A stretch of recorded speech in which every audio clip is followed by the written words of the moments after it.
Hello, everyone, and welcome once again to another Coffee and Sports in the Morning Show. I'm your host, from my man Chris, Mr. William D. Morgan. Hopefully, Chris be back with us next week. In the meanwhile, let me go ahead and bring back the gentleman who knows more about the NBA than I ever will. Let me bring my man Mo in. Mo, what's going on? Hey, morning, Will. Morning to everybody out there that's joining us. Appreciate you guys for joining us this morning. All right. We are here doing the thing. Real quick, I do want to say one more shout out to my man Gene. Hope you're getting better, bro. I know that code ain't no joke. I Been know it ain't. been there. Oh my goodness. All right, you guys. We had a full slate of NBA games last night. The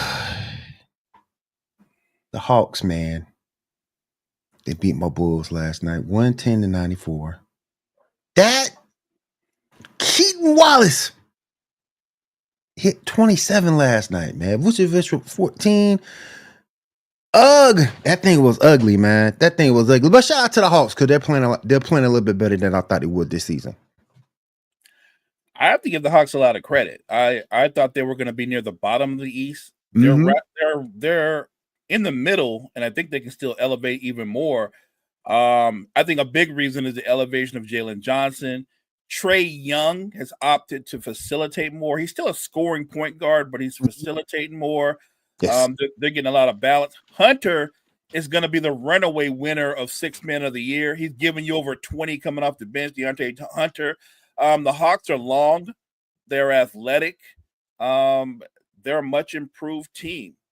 And you got to give all the credit in the world to Quinn Snyder and his coaching staff for turning this around. So yeah, your Bulls, I just don't know the direction they're going in. I don't, you know what I mean? Like, are we committed to the core that we have, or are we trying to make a move for the future? You just seem to be like in an NBA purgatory. It seems to be a team that has no identity. Correct. None at all. Offensively, defensively, whatever your identity is, the Bulls don't have one right now. And Billy Donovan hasn't done anything to establish that with rotations. He hasn't done anything at all to get the Bulls to that point of at least having an identity, and that hurts in the long run. We got the Knicks last night pulling out a tough one over this Philadelphia 76ers 125-119. Jalen Brunson had a huge night last night. 38 points, dog. Look, Brunson does that thing what he does. He's an aggressive scoring point guard. The Knicks are known for defense, but this particular Knicks team, they're an offensive team. Yes. I don't think they're that great on defense. I think they're an offensive team, and they rely heavily on their starters, which is kind of like a Tom Thibodeau thing. I'm not trying to, you know, depress New York Knicks fans, but in the bigger picture, if your rotation is only going to be 6 deep, you're not going to go on a deep playoff run. No. You are putting way too much wear and tear on your starters. If you don't trust your bench, then play younger players and develop your bench. I've heard people say, "Well, the Knicks, they've got over 200 million invested in their start." That's all well and good, but if you don't have the money to go out and make a move, then you've got to let young guys play in the regular season and learn the hard way, right on the floor. And Tibbs is not known for doing it. I think ultimately the Knicks are going to be probably a third or fourth seed, but I think they're going to be eliminated in the first round. I just don't think they're deep enough. No, I don't think they are either. And that was Tibbs' problem with the Bulls. You ran those starters ragged in games. Games where you had leads in the fourth quarter, but because stamina became an issue with your starters, they ran out of gas toward the end. And that's always been a bad habit that he has, not trusted in his youth and his bench stuff. And eventually, I think, as you said earlier, it will cost him. We got the Raptors getting a rare win over the world champions last night, 110-97. Porzingis had a pretty decent game last night. He scored 18 points, but it wasn't enough for the Celtics to get over the Raptors. What are you thinking about the Raptors this season, Mo?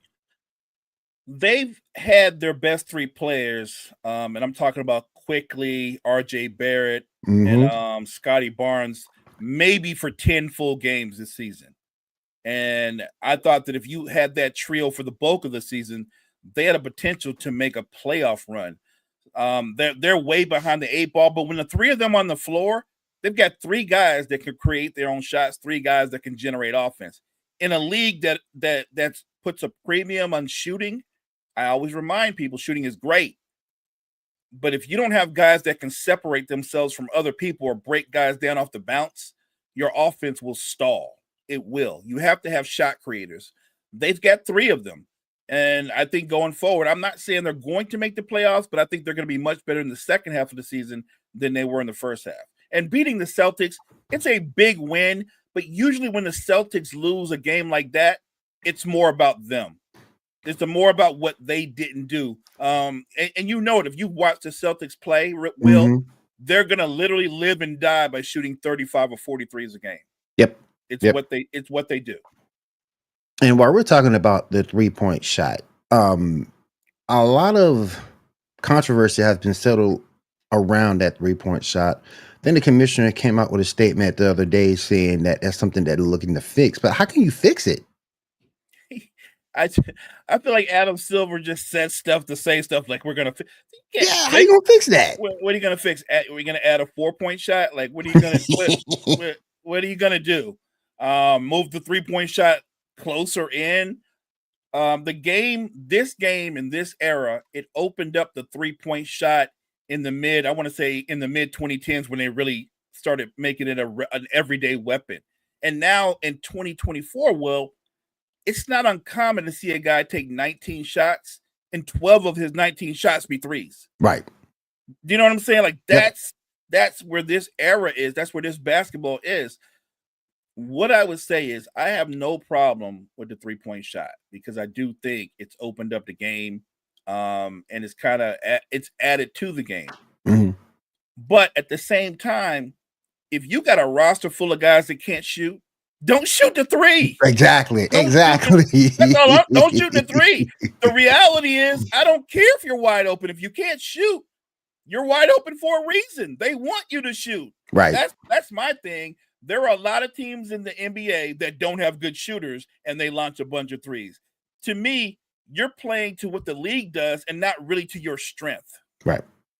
And it does have you, quote unquote, from back in the day, you miss half court sets, you miss pick and roll, you miss giving the big man the ball.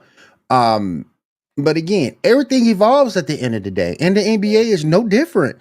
And when you have the analytics people telling you taking this shot is going to help you win, that doesn't make the case much better and leaves you little room to change things.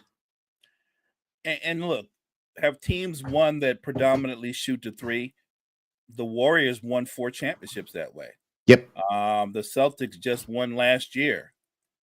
Look, I get it. It is a weapon. It has had success. And the analytic nerds will tell you taking 5 threes is better than they'll tell you it's better than taking 3 or 4 layups, right? Like it's the trade-off. And I think there's value in that, but I think there's value in what you said. There's nothing wrong. Look, if the strength of your team is your big man and he's not surrounded with shooters, pound the rock. Yeah. Especially in this era. If you've got a talented big man that can draw a double team, he's probably going to get to the free throw line a lot too. There's different ways to generate offense other than the 3. Like I said, it has great value. But how many teams have Steph, have Dame Lillard, have Trae Young? You know what I mean? Like there's a short list. There's some guys, I get it, that can take 45-foot shots without breaking form, but that's not everybody. Right. And when I watch today's NBA, more times than not, the really bad teams, they take a lot of 3s. You know what I mean? Yep. Knowing full well you don't have a lot of shooters. So all I'm saying is, if I'm a head coach and I look at my roster and I know the strength of my roster is we have great athletes, maybe a good big, but we don't shoot the ball well. If I've got a 3-on-1 break, I don't want you to fan out. I want you to fill the lane and get a dunk or a layup. Exactly. You know what I mean? You can play fundamental basketball and still be very good in today's NBA. I think so too. And I think the only thing that I'll say, about the 3-point shot. I just think that for a lot of teams, particularly those who don't have the shooter, who don't have the personnel to pull that off, it's just to me lazy offense. To me, if you don't have the personnel to do it and be successful at it, i.e. the Bulls, it's lazy basketball. So, yeah, man, I don't know how you fix that. I really don't. He needs to stop that. Him and Mickey Loomis got the same thing going. They looking beyond the results, and they both need to stop. I like Adam Silver, but he's the commissioner, and he's trying to say things to kind of like, I guess, mute the criticism that the NBA has received this year. Look, Yep. I'm not one of those people that's telling people that the NBA is a bad product. What I'm telling you is, though, there are more bad teams than good teams. Yep, that's exactly. a fact. There are more bad teams than good teams, but I don't think the product is bad, and I don't think ratings are down because teams take a lot of threes. You can nitpick at a lot of things that might annoy you about the way the game is today. Yes. I think there are some good and some bad, and there's a balance to it. The idea that Silver came up with, I think it was either last year or the year before, was when he said he was going to allow the game to be a little bit more physical, right? He's gonna push for that, and I think that's okay. There's a balance to that. There's nothing wrong with letting guys play, so long as it doesn't turn back into 92, 93, where it becomes like a WWE event. Oh yeah. You know what I mean? Yeah. A little physicality I'm good with, but we don't want it to be more about, Greco-Roman wrestling. So I just think when he says I'm going to fix the three, the only way you fix the three, Commissioner, if you get better shooters, but you can't actually fix the three. Right. And he was saying about being physical. What players could be in that role to fill that role of physicality? Because when we were looking at the NBA, we had Derek Coleman was no joke. We all know Anthony Mason filled that role well. We all know Charles Oakley filled that role well. We all know Xavier McDaniel filled that role well. Who in today's NBA can fill that role to be that quote unquote enforcer? If we had to bring it back, enforcer. I think there are some physically imposing guys. Look at Dylan Brooks to a degree, right? I think he can be a physically imposing guy. I don't know if you're gonna, and Adam Silver said this already in an interview, and I agree with him. What he doesn't want Oakley and Mason's back, because that was the problem. If there was any problem, maybe not for fans overall, but if you want to watch the NBA on TV, that was rough basketball. Like you remember basketball in the late 80s and 90s, like one team could have more skilled and talented players, and the other team could have goons. And if the goons could intimidate them and muck up the game, they won. Yeah. You know what I mean? Yeah. Like, yeah. And like I said, I always go back to that story with the 03-04 Pistons and how they manhandled the Lakers, and Cuban and them, the competition committee, got together and said, we got to change this, because the talented, gifted players who can do things few can do, they're being stunted by the way the guys can like put their hands on them. And it's true. It's true. But to me, in my opinion, I don't know if you agree with me, I thought that's what made the really great players more impressive, Will, is that they could play through the physicality and still be great. Do you know what I mean? Like that was impressive to me.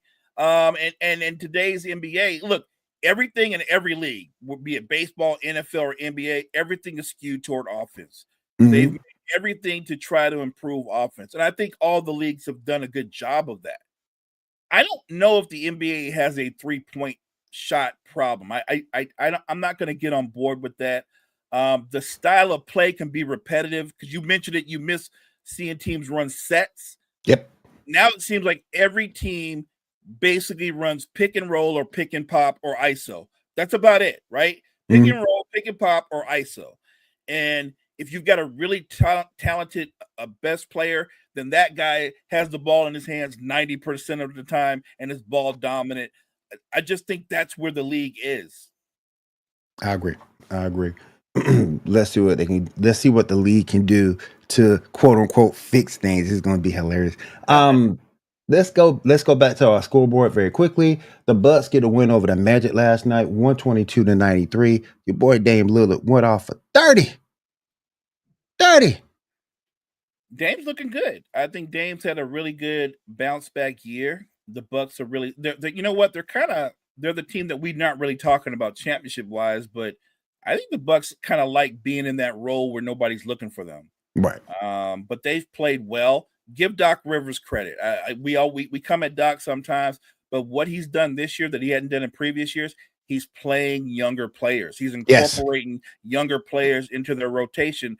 They need those young legs. They need and look, I would say note to Tom Thibodeau, try it sometimes.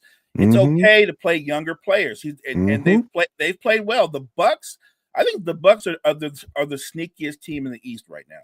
And I think the thing by playing these younger legs that help the Bucks a lot is on the defensive end, because now you're able to transition better to the defense and with those younger players, those younger legs, and they can go and they can help the starters get rest too, because they can go a little bit longer. You know, you can play your younger players 10, 12 minutes and give the starters a really huge breather. That's huge for Greek Freak and for Damian Lillard. That's huge for them.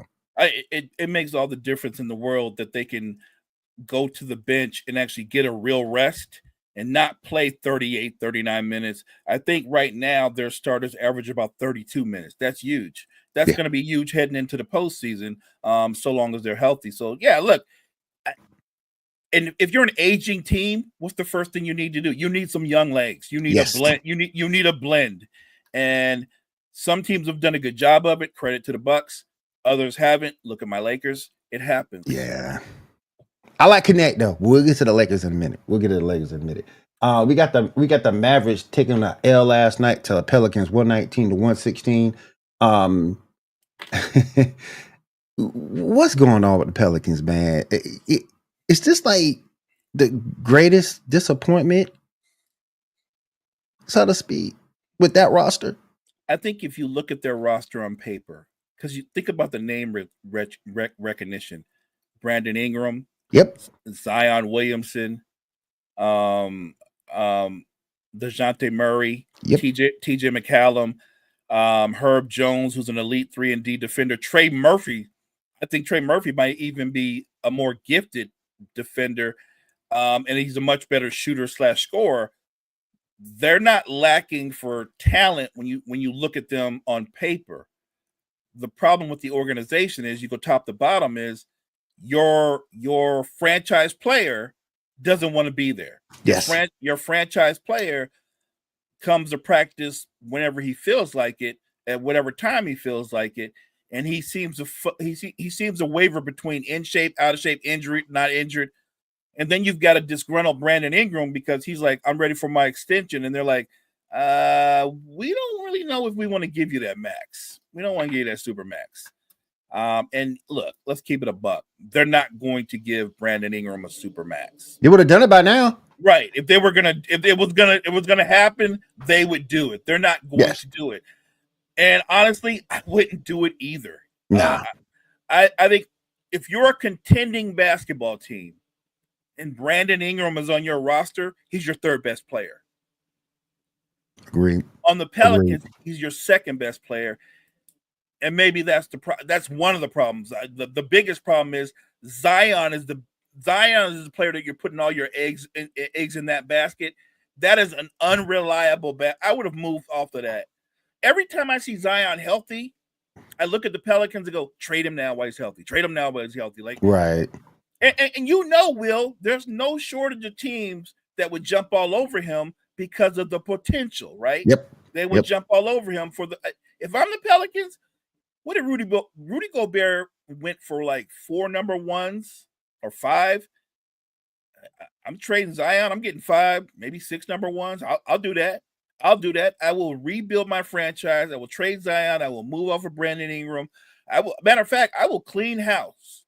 If your name's not Trey Murphy or Herb Jones, you're getting traded. That would include DeJounte Murray, CJ's 34, 35. They need to rebuild. And I think they're afraid to do that because you know how it is when you're a small market team and you don't have star Mm-hmm. power. That's the problem. They're clinging to Zion in the hope that things turn around. And I don't think it's going to happen. Jesus, Zion is a walking injury. You know what though? I had issues when he got drafted to the Pelicans because look at this situation. That's what look. My family is from New Orleans. That's some good food down there, man. And if you haven't developed if you haven't developed a diet, if you haven't developed a way to keep yourself up as an athlete and serve caloric intake and things of that nature, that redneck black gumbo ain't no joke. That jambalaya down there, the antrouffet, man, that was a concern. But because if you haven't disciplined yourself to that point, you're gonna get in trouble. And we've seen that with Zion. In shape one, like you said, in shape one moment, out of shape the next. He looked like Shaq and Charles Barkley had a baby at times. And he can't do that. As a professional athlete, you can't do that. And if you lack that discipline, your surroundings down there, it's not helping you. Yeah, I get that. And I think you make a great point. I would just say this. There have been a lot of incredibly talented young guys that got drafted number one that we had high expectations for. And they showed us flashes and we got pumped up, but they ended up being disappointments in the bigger picture. Yes. It's still early. He's still a young man, but I believe Zion's one of those guys.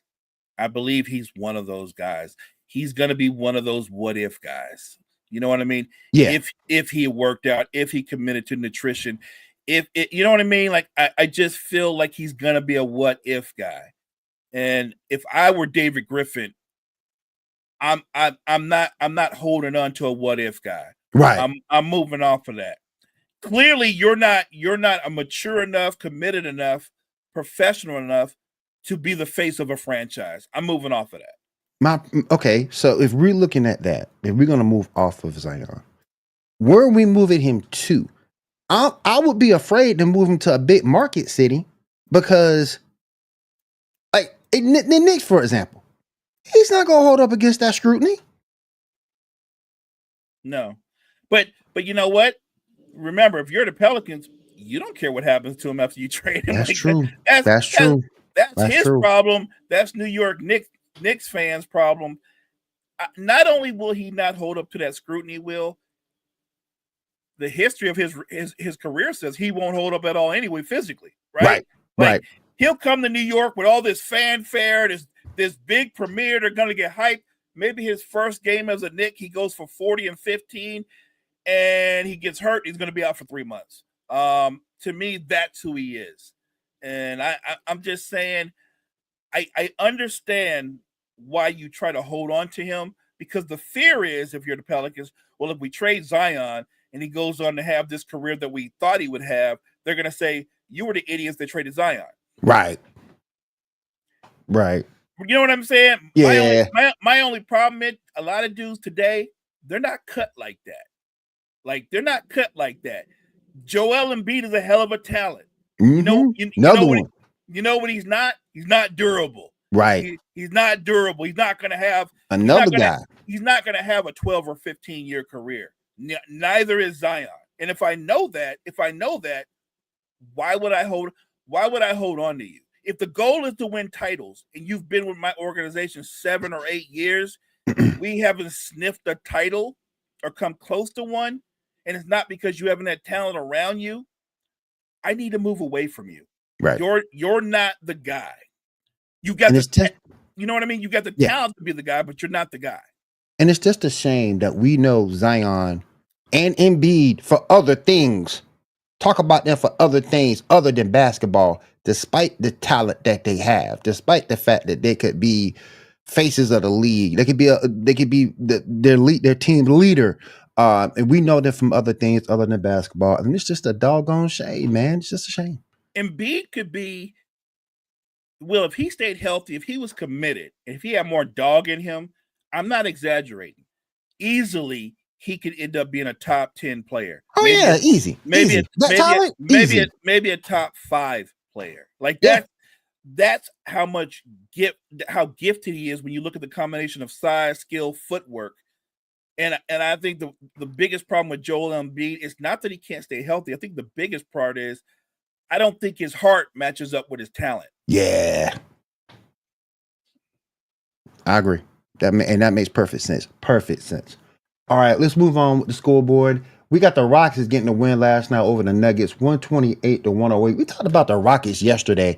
Jalen Green with 34 points, leading the way for the Rockets. They are playing some damn good basketball. They are, and we talked about how deep they are. And so Jalen Green, I think the night before he had a 40-point game, follows it up with a 30-point. But that's what he does. He goes on these streaks and he teases you. You think this kid's turned the corner. He's getting ready to become a star or a superstar, and then he starts going back to having those 5 for 26 nights. And eventually, you look up when it's all said and done, and he shoots about 39% from the floor and 31% from three. I don't know what he is, but what I'm willing to say is I can acknowledge the talent, but I'm not one of those people that's quick to anoint. Yeah. I don't know what he is. He's not an all-star. He's talented. He's exciting, but I don't know if he can be your best player. The jury's out. I don't even know if Sengun can be your best player. I know that they both put up numbers, but the Rockets are winning not because of those two. They're winning because of their depth. They're winning because they clamp teams down defensively. Yes. And that's why they're winning. If you told me right now who's their best player, I could tell you who their leading scorer is, but I couldn't tell you definitively who their best player is. Has the window closed for the Nuggets already? That's tough. Let me put it this way: if you could tell me that Joker is going to be a Nugget for his entire career, then I'd say the window's not closed, because if you've got a player like that, you're always going to have a chance. But if you're talking about this year's Nuggets, yeah, I don't see it. If they're going to take this current rotation into the playoffs, I think they're going to get eliminated in the first round. They look, and Russell Westbrook has been terrific. Yes, he has. And he's had like a resurrection a season. I want to give him all the credit in the world, but in bigger picture, they don't have enough shooting. They don't. And we talk about shot creators. Look at that roster. It's Joker or Jamal Murray or bust. And Jamal Murray hasn't really been the best version of himself. Even though he had a big night a couple of nights ago going for 45, overall, he's been up and down. I feel like their GM, the same way you talk about your GM with the Bulls, their GM, I feel like he's doing his job with one arm tied behind his back, because he recognizes we don't have shooting, we don't have a bench, we need a backup big to spell Joker. But the owner goes, that's all well and good. Don't go anywhere near the second apron. Now do your job. You know what I'm saying? That is the most frustrating thing for us as fans, because we want to see our teams be the best. But when you have an owner that is so tied down and not willing to go into the luxury tax, and I get it, that's not your goal. But if that's what you have to do to be successful, then so be it. And I agree with you. I just don't see how the Nuggets can win this season. But with OKC playing the way they're playing right now, I just can't see the Nuggets getting past the first round either. They would have to get a perfect matchup for them. Look, you know what? I know we talked about, we get to them later. You know what the perfect matchup for the Nuggets would be in the first round? Who? The Lakers. Yeah. I'm just being real. That doesn't mean that I want them to lose. Right. I'm just telling you what it is. Yeah. Yeah, look, Calvin Booth is hamstrung because the owner is pulling the purse strings back. And all I'm saying is, you gave Jamal Murray a max contract. You gave Aaron Gordon a max contract. You gave Porter Jr. a max contract. All of those guys are not max contracts. They're very good. They're very good. But think about all of those guys. Between the three of them, you know how many All-Star appearances they have? None. Yeah. None. They're very good players, but they're not All-Stars.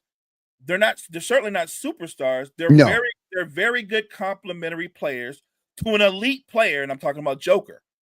Their whole world, it revolves around him. Look, I think Jamal Murray is a really good sidekick because we've seen him take and make big shots late in games. But I know he's not a franchise player. I would have seriously had considered moving on from Jamal Murray before committing a max contract to him. Another dude that kind of got me when they did. I was kind of shocked they gave that to Aaron Gordon.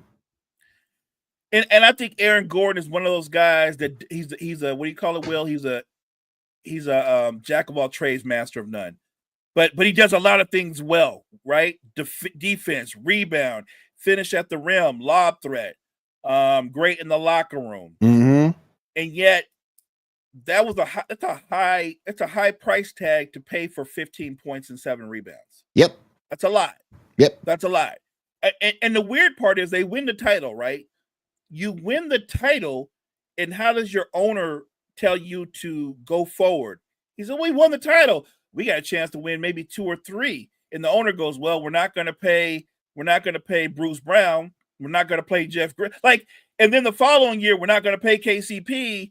I just think that some owners are all about winning, and some owners are more about like the profit rate, right? Like, well, I got to think about the green and the red. And it's not like the Nuggets are in the red. And by the way, their owner is insanely rich. They own multiple professional teams. I just think when you have a talent like Joker, and I'm sure you'll agree with me on this, Will, in his prime, you go all out to max out his prime. Oh yeah. You know what I mean? If you have a chance to win 2 or 3 titles, then you go all in. If you go in the red a little bit, so be it. Yep. Because when he's gone, the Nuggets are not going to win another title in you and my lifetime. Nope, not at all. And I thought the goal was to keep a championship team together. I thought that was the goal. That's what I thought as well. Yeah, that's what I thought. Let's move on. We got the Warriors snatching victory away from the Minnesota Timberwolves, 116-115. Steph Curry last night, 31 points. Good Lord. Steph showing out. I feel like every time somebody goes, well, he looks a little bit slower. He's not quite as quick. He has one of these types of games to remind you, like, no, I'm still an elite player. I'm still a superstar in this league. I watched that game, and in watching that game, it made me think about what the Warriors front office must be going through. They see what Steph is doing at age 36, and they're going, we should put another star with him and make one more run. Or on the other hand, Dunleavy's thinking, I don't know, Steph is 36. Draymond looks like he's 38. Maybe we just stand pat and let the young guys develop, and whatever happens. Because we've been blessed to win 4, right? Like you can take a lot of different paths. You can say we've won 4. That if Steph goes the rest of his career without winning another title, but he goes to, let's say, 4 more All-Star games, makes 4 more All-NBA teams, and all those kind of accolades, those are the cherry on top of his career. And I feel like Steph is trying to be a good soldier because he told the front office, hey, don't make a move because we're not playing that great for me. And I would go the other way with that. Like, you're still playing great. I think I want to go all in. I want to go all in. Because here's the thing about having picks, and you know this. You can have a bunch of picks. It doesn't mean anything if none of those picks pan out. Like how many times have a team talked about, well, they got all kind of picks and they're gonna, and nothing happens. Yep. You're a Bulls fan. How many times have you guys had high draft picks and everybody got excited for what's going to happen in the draft, and then you get the player by the way, like and I want to bang on this kid because I think he's a good player, but I don't think he should have been drafted as high as he was. I don't think he was ever going to be that player. I think I know who you're talking about. I'm talking about Williams. Patrick Williams. Yep. That you could have got a Patrick Williams in the second round. Yep. Let's keep it a buck. You get that in the second round. When you drafted him in a position where you're like, so you're telling me this kid's a franchise? Apparently they are. They thought he was a franchise player. He is not that. No. He's a complimentary player. And when you miss like that, that's 5 years you just costed your franchise. That's 5 years. Easily. You got to years. hit in the first round. You got to. You And have right to now, hit. right now, I'll take some cheese doodles and a couple of oatmeal cream pie for Patrick Williams right now. I mean, Right. oh my gosh, But again, I never understood the thought process behind that. Right, but this isn't me or you saying he can't play. Right. We're just saying that he's not a franchise player. And you also do the player himself harm when you put him in that spot, because now you drafted him higher and his expectations are higher than what they should be. And now all of a sudden he can't meet those expectations. Uh-oh. We get into the situation where we are now. That's a great point. You put pressure on Patrick Williams to be something that he never was going to be. Yep. And so the bulk of the fan base, I'm pretty sure, and I'm not in Chicago, but I'm guessing they're going, what a bust. What, you know what I mean? Like he's a waste. And he's not. He's a really good player. You were drafting a really good player. Mm-hmm. You drafted him. Where you drafted him made unrealistic expectations. You drafted him like, man, in a couple of years, this kid's gonna be an all-star. In 4 years, this kid's gonna be a superstar. How does he ever come close to living up to that? Right. And he can't. He at least down on this team he can't. So we have to see what they end up doing with him. Just frustration, but we'll see what they do. Let's move on to our next game. We got the Lakers getting a win against the Miami Heat last night, 117-108. LeBron James had 22 for the Lakers. Tyler Hero had 34 for the Heat. How did your Lakers look last night, Mo? I thought they were okay. Look, it's a win. I'll take the win, but I don't think Miami's a very good team. I watched that game, and I believe Hero had 31 points at the end of the third quarter, so he didn't do anything in the fourth quarter. Apparently, if he finished with 34, finished at 34. Mm-hmm. Miami, look at their roster. They don't have a lot of firepower. And with Jimmy gone, they have even less firepower. Yep. And I look at Bam, and I feel like Bam's kind of taking a step back. I thought coming off the Olympics that Bam would take a step up. Mm-hmm. And he looks like he's regressed. Yeah, he does. He does. But it's in that situation though, if your Bam is unless you're that self-motivated, that self-driven, looking at the situation around you doesn't really help. No, I think that's a fair point. Because Bam is, I would definitely call him a star, but a complimentary star, right? Bam to me is a modern day Horace Grant. Perfect comparison. Perfect. You know what I mean? Really, really, really good player, but he can only eat off of his superstars. Well, he's not playing with superstars. No. And so that makes things a little bit more difficult for him. But yeah, I've always liked him as a player. And look, with the situation, I'm glad you brought that up. You're kind of left in the wind because you're like, what are we going to do with Jimmy? What are we doing? Is Jimmy coming back? Are we going to make a playoff push with Jimmy, or are you guys moving on for him? Like, what direction are we going in? And right now, everybody's left twisted in the wind. Definitely need to get that situation straightened away, because you don't want that lingering in the locker room. You really don't. You want that. You want to get that situation fixed. I had to do a triple take on this. The Clippers defeat the Brooklyn Nets, double them up just about 126-67. I had to go back and do another look at that, but yeah, 126-67 over the Brooklyn Nets. James Harden leads the way with 21 points. I know the Nets aren't that good, but come on, bro. You're a pro basketball team. It's rough. It's rough. Come on, man. 67? And let's not act like they don't have talent. Cam Thomas is a bucket. Cam Johnson's a really good guy. Matter of fact, I think Cam Johnson is going to be one of the more sought after players at the trade deadline because he's probably one of the 4 or 5 best 3-and-D guys in basketball. and they've got Nick Claxton, who's a double athletic big. They Yep. don't. Let's not act like they don't have talent. They do. When you can lose a game. Everybody gets the world champions got blown out. But to me, when you lose by a score like this is about effort. This is about you guys just going, nah, not tonight, not feeling it, Right. not feeling it. You know what I mean? Like that's what that's about. That's literally about effort. When you tank that bad. I look that's a good example why people are turned off when they see too many games like that. I know I don't know about you, but I watch a ton of NBA. Mm.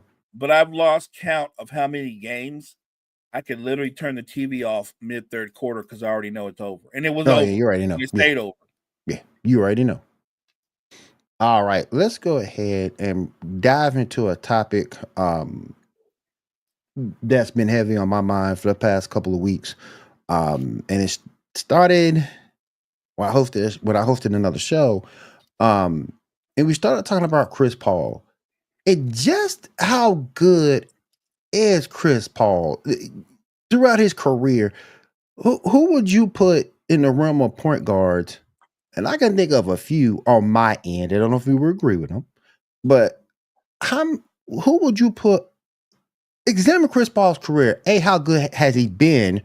And B, where he is, who would you put ahead of him? So I think look, let's start with the easy part. He's a first ballot Hall of Famer. He will. When his career ends, he's going to walk into the Hall of Fame. Let's start with the easy part. And let's also throw in a lot of the greatest players that ever played this game never won a title. True. They never won a title. And very few teams where your point guard is your best player win titles. Like there's a short list of teams that are point guard driven that have won titles. And I'm only going to go back so far as the merger. So you could say Isaiah, that's a point guard driven team. If you jump all the way to where we are now, the Warriors, Steph is the driving force behind that team. Chauncey Billups, the old 3 pit. I mean, there's been very few point guard driven teams that won titles. This is the way it is. And I'm not making excuses for Chris Paul. Look, I think he's an amazing point guard who's had an incredible career. And I think when you talk about defensive point guards and their impact on that end of the floor, the only two guys that I think that are on par with him, I would say you could go GP and you could go Jason Kidd. But I think Chris Paul has been that great a defender. We don't talk about that enough. I think he is a great leader. But look, sports is sometimes about opportunity, timing. Yes. He's been hamstrung. He's been anything bad that can happen when everything is set up for you to win has happened to Chris Paul. We can go back to when they had the Warriors done. They were about to go up. They were going to go up 3. I think they took a 2-1 lead. And then taking the 2-1 lead, I think he ripped up his hamstring and didn't play the rest of the series. And Golden State ended up winning the series. Like, it happens. He's had a lot of odd injuries. But in the bigger picture, if I'm just ranking his career amongst other point guards, I start with Magic. Some people would go Steph. I'm not going to say that's a crazy take. But if you go Steph, after Steph, I'm going Isaiah. If you go after Isaiah, again, I'm only talking about on the other side. I don't want to get into Kuzi, and I think those are iconic players, but I don't want to touch where I put them with some more modern players. Right. I think Chris Paul is one of the 5 greatest point guards in the history of basketball. He didn't have as much success as some of the others. And I know a lot of people go, well, he's never won an MVP, and I'm like, this is true. But Scottie Pippen is considered one of the greatest perimeter defenders in the history of basketball, and he never won Defensive Player of the Year. No. So you know what I'm saying? So you know what you know. I think at sometimes because he's played as long as he's had, you forget the career does anybody forget how good he was when he was with the Hornets and what he did? That's a good point. I'm talking about the young Chris Paul. He literally carried that team and took them to the playoffs and had the Spurs on their heels. Like, he's a gifted player. When he had Lob City, the only time I blamed Chris Paul during that whole Lob City run was the year they played the Rockets, and you'll remember this. It's Game 7. Harden is awful, and he's on the bench. And while Harden is on the bench, Josh Smith and all kind of other guys that you hadn't heard from in years took over the game, and they beat the Clippers. That should have never happened. Yeah. But I think Chris Paul's a great player. A lot of people will put other guys ahead of him, and like I said, if it's a good take, I get it. Some of this stuff is close. But if you're talking about his impact in terms of being a point guard, his accolades, his individual accolades, I think he stands up there with most players. Some people might have him around 7 or 8. And again, I don't think that's a crazy take. I just have him higher. How about you? See, I go back and I look at other point guards who I just feel they have done more, and I took a beating for saying this, but I thought Westbrook comes into mind to be better than Chris Paul. If you're going back to the day, I look at Big O. I look at Big O as somebody who's done more than Chris Paul. Am I too off the pale with Westbrook though? No, look, and again, I'm not disagreeing that Big O probably is better, but again, I don't touch guys like that because they were on the other side before the merger. You know what I mean? Right. Like, it's really, I call those guys silver dollar icons. So I'm not touching. They're gonna be there regardless. Right. I'm not touching Cousy, West, Robertson, Russell, Chamberlain. They're iconic. I almost think they deserve their own section, if you will. Right. But the Westbrook thing is interesting in this thing. So if you look at Russ's numbers, because and I don't have them in front of me, but I believe he averages for his career around 20 points a game, something like 7 or 8 rebounds, 9 assists. And he's also won an MVP.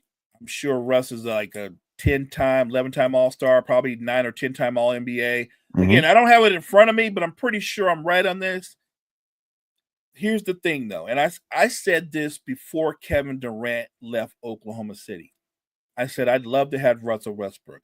The year Derrick Rose, your guy, when Derrick Rose won the MVP, the year he won the MVP, we got into a heated debate about Derrick Rose won the MVP because he had a great year. He was the best player on the team with the best record. I have no problem with that at all. The debate was Russell Westbrook and Derrick Rose numbers were almost identical. Except I remember that. Yep. Except that I think Derrick Rose averaged like 25 a game and Russ averaged 23. But in every way, the assists, the rebounds, even their shooting percentages were identical. And my argument was, and this isn't to knock Derrick Rose because I'm a UD Rose fan. My argument was, if Derrick Rose played alongside Kevin Durant, he wouldn't have won MVP. You know what I'm saying? That's a good point. Like, if you switch them out and he's playing with Kevin Durant, as great as he was at the time, Kevin Durant being who he was, he wouldn't have won an MVP. Russ was every bit as good as Derrick Rose. The Thunder, they didn't win. I think the Bulls won like 60-something games. The Thunder won like 58 games. But right behind him. Right, but nobody was going, maybe Russell. No, the guy they were talking about that was in the hunt with Derrick Rose for MVP, one of them was Kevin Durant. Yep. Nobody even talked about Russell Westbrook, who had almost similar numbers. I'm saying that to give Russ his flowers, but at the same time, I always pointed out, if Russ is your best player, if you take Durant out of the equation, which eventually happened, Russ is gonna be hell on wheels, balls out, give you everything he has, which I love, we all love. But if he's your best player, that's just good enough to get you to the playoffs, to lose. And that's what happened when Russ became the man. The numbers went up like this. Yes. But every time they got to the playoffs, first round exit. He's a great player. He can't be your best player. He can't be your best player. As great as he is, the thing that makes him, his strengths as he got older became weaknesses. And That's how the comparison goes. I've seen Chris Paul be the best player on the team, but at least get to the second round. Right. Maybe even Russ as the best player couldn't get out of the first round. He couldn't. Even when he had Paul George, he couldn't get out of the first round.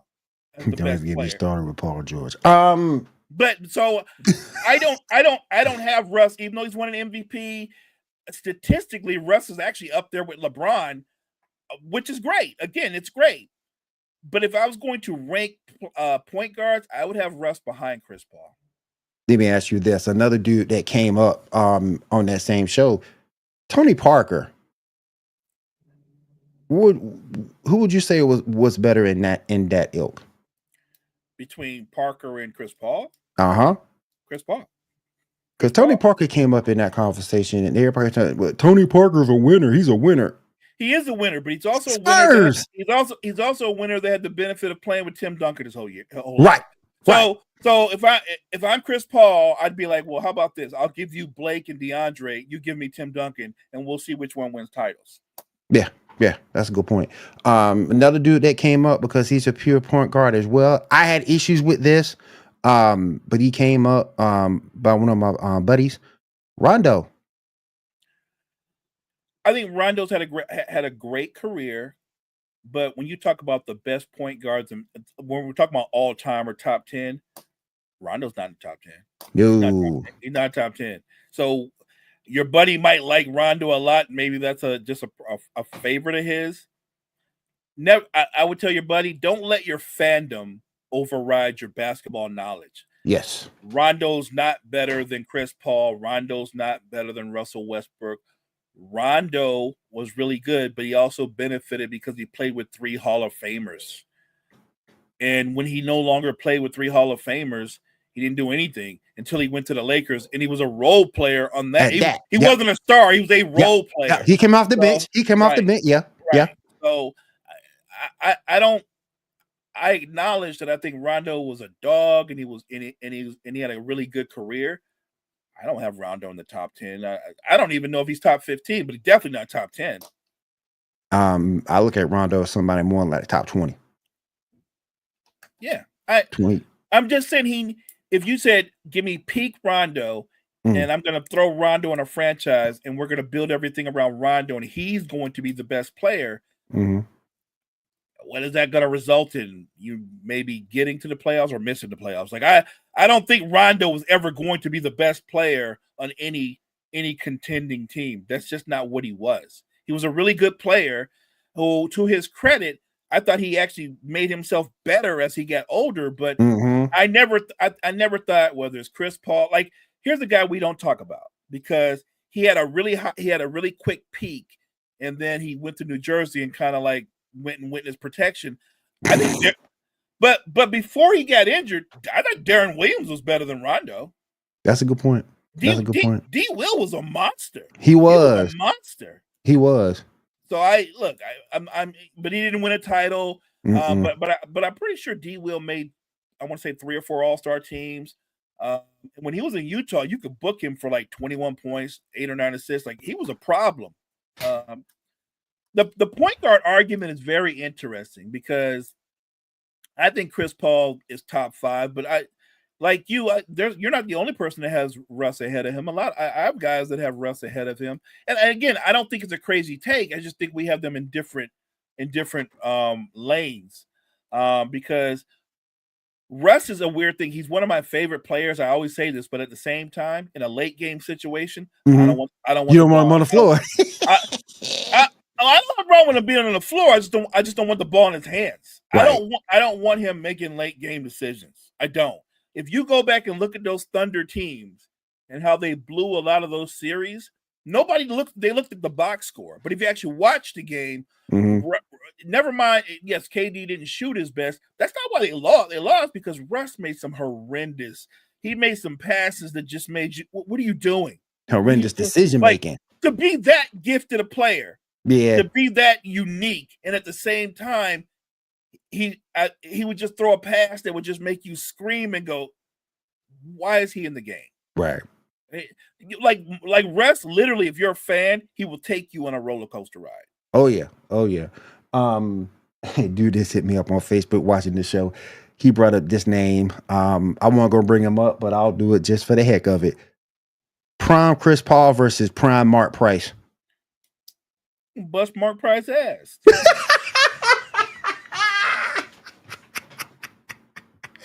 You got your answer, bro. and this is coming from a Mark Price fan. But if you're saying they're playing a game on one-on-one, Mm-hmm. Chris Paul's clamping Mark Yeah, Price. yeah. He beat him down big time. If Mark Price is not coming off a screen and it's just him and Chris Paul checking up at the top of the key, he's getting clamped. Oh man, every time I get into this discussion, Mark Price always finds his way in there. Oh my goodness. Look, it's a funny thing. So Laker fans hate when they make the comparison. They simplify when they go, who's the greatest Laker of all time, right? Mm-hmm. It used to be Magic, but I think because Kobe kind of grew up too in the organization, a lot of people think it's Kobe. Mm-hmm. And then they'll go, well, Kobe was better than Magic. And then they talk about his handle and his athleticism and the defense, which all those things are true. And I said, if Kobe played Magic in a game of one-on-one, he's going to blow Magic out. Yeah. If you put Kobe Bryant and Magic Johnson on the floor with 8 other guys, Magic's team's going to win. Yeah. See, you know what I mean? Yeah, that's because it's a mentality. It's one-on-one versus team. Right. And Magic had that team mentality. Kobe was that Mamba killer, and he's gonna beat you one-on-one. Whereas Magic was more team-oriented, and he's gonna beat you with seen the floor, being an overall floor general. That's how Magic beat a lot of people. It was just the fact that he was 6'9". He had that court vision to see where people was gonna be and set them up in the right spots. That was Magic's strength. Very few point guards had that. Right. And I always tell people, when you do one-on-one matchups, I do a lot of them on TikTok. The guy that would win the one-on-one doesn't mean he's the better player. It just means he would win the one-on-one. Don't get it confused. And that's why I always tell people, because one time I said, I used Magic and said, if Magic played Carmelo Anthony in a game of one-on-one, Melo's going to win that game. Melo will win. And they came back with, but Magic averages 11 assists a game, 7 rebounds. I'm like, who the hell he passing to? It's one-on-one. Exactly. None of that matters in one-on-one. None of that matters in one-on-one. Kareem ain't in the post. Nope. James Worthy ain't coming off the wing. Right. You're not lobbing up for a Koopa Loop. Coop's not there. It's you versus him. And I love Magic. He's not beating Carmelo Anthony in the game of one-on-one. No, not at all. Not at all. All right. We are coming down to the close of the show. Just want to say it's been a pleasure being here these past 2 days. I think Brett's going to be here tomorrow with you. So it's been a pleasure being here the past 2 days. I'll be back with you guys again on Wednesday. Mo, why don't you go ahead and close us out? Thank you guys so much for joining us. Make sure you check out all the great content we have at Wire to Wire Network. Wire to Wire Network. Appreciate you. All right, you guys, we're going to go ahead and close everything out for the show this week. Thank you for being here. We do appreciate it. And we'll see you guys again next week. Have a great week. And